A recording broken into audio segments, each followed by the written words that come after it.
For the past couple of days, I've been sharing some videos from Congress, in particular, videos that have to do with either the origin of COVID 19 or the management of COVID 19. And it is important, in my view, that we're all informed as to what has transpired so that we can prepare for what will transpire in the future. And I hope it's not going to happen, but let's face it, I think we're going to have at some point another public health crisis, probably a pandemic. And you have to wonder, is it going to be managed by the same people in the same way as this one? Unless we really understand what we did right and what we did wrong, we're probably going to repeat the same mistakes, probably be worse next time. There'll be a political edge to this as well. And that's just downright scary to me. So I want to share videos as we go along so that we're all informed and we're all on the same page. This video was actually from last fall, but this is one video where Rand Paul, senator from Kentucky, had confronted Anthony Fauci in the Senate, and I'm going to share it here with you now. So hold on just a sec.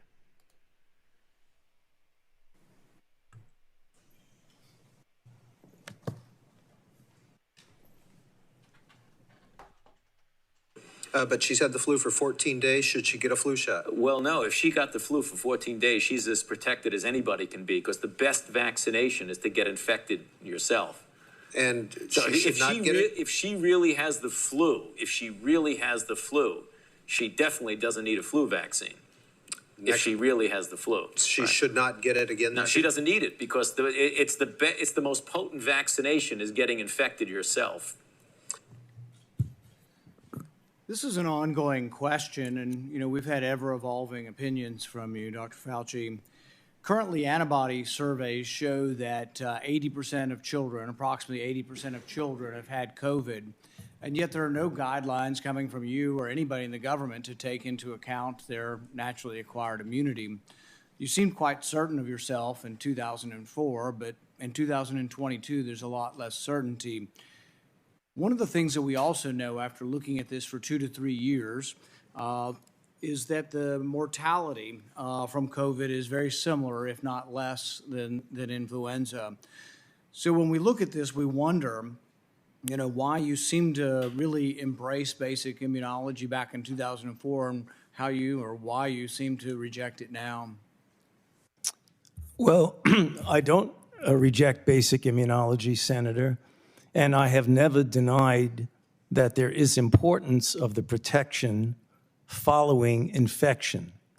However, as we have said many times, and as has been validated by the authorization by the FDA through their committee and the recommendation by the CDC through their committee, that a vaccination following infection gives an added extra boost. And that film that you showed is really taken out of context. I believe that was when someone called in who had had a reaction to a vaccine and asked me through a telephone in the interview if they should get vaccinated again. So it was in the context of someone who had a reaction.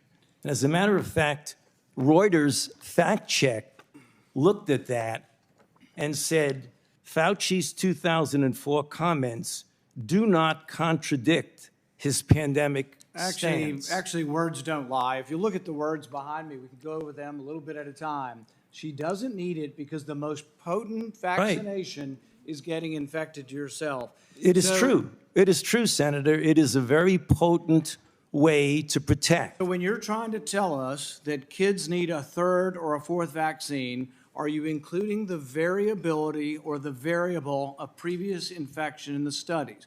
No, you're not. Because when you have approved vaccines in recent times, and the committees that have approved it for children don't report anything on hospitalization or death or transmission. They only report that if you give them the jab, they'll make antibodies. And you can give kids hundreds of jabs and they'll make antibodies every time, but that does not prove efficacy. So what you're doing is denying the very fundamental premise of immunology, that previous infection does provide some sort of immunity. It's not in any of your studies. Almost none of your studies from the CDC or from the government have the variable of whether or not you've been previously infected. So let's look at adults. I've had 3 infections. Should I get a 4th one? If you're going to measure whether I get a 4th one, you need a category that has a 4th one in it, and you need one that has nothing in it, no vaccine or the 4th vaccine. But you also need to know whether they've been infected. If you ignore whether they've been infected, you're ignoring a vaccine, basically. So you're ignoring a variable. So what you're giving us is this, you decry, and people decry vaccine hesitancy. It's coming from the gobbledygook that you give us. You're not paying attention to the science. The very basic science is that previous infection provides a level of immunity. If you ignore that in your studies, if you don't present that in your committees, you're not being truthful or honest with us.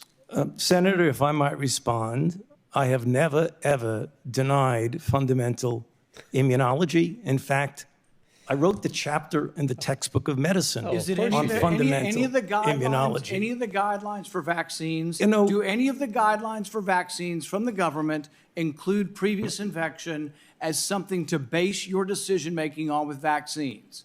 Do any of the guidelines involve previous infection? That's why you're ignoring previous infection, because it doesn't involve any of the guidelines. And furthermore, we've been asking you, and you refuse to answer, whether anybody on the vaccine committees gets royalties from the pharmaceutical companies. I asked you last time, and what was your response? We don't have to tell you. Right. We've demanded them through Freedom of Information Act, and what have you said? We're not going to tell you. But I tell you this, when we get in charge, we're going to change the rules, and you will have to divulge where you get your royalties from what companies, and if anybody on the committee has a conflict of interest, we're going to learn about it. I promise you that. Mr. Chair, can I respond to that, please? May. Okay, there are 2 aspects for what you said. You keep saying you approve, you do this, you do that. The committees that give the approval are FDA through their advisory committee. The committees that recommend are CDC through their advisory committee. And you keep saying, I'm the one that's approving a vaccine based on certain data. So I don't really understand, with all due respect, Senator. You're the one that said you would not reveal what companies gave you royalties, or what company gave the other scientists royalties. Gotta move That's on. what you told the committee. Senator Paul, Sir, you gotta move on. Could I please answer that?